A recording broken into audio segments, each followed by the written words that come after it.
Once again, our birthday celebrant, Hazel, sa mga kasabalang bakal nyo para kay Hazel.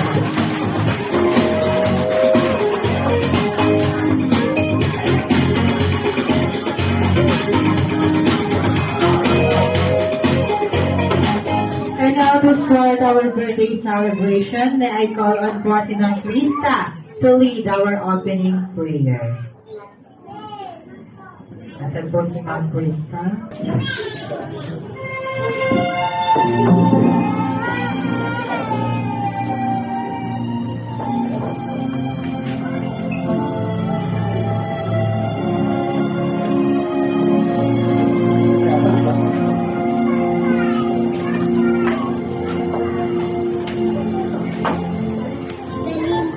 The name of the Father, the Son, Holy Spirit, Amen.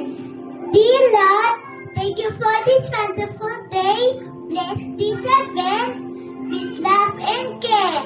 Make us gentle, kind and good. Guide and bless us all the way.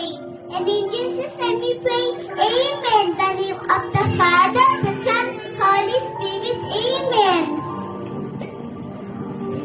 Sobrang baka naman po si Krista. And of course, this time,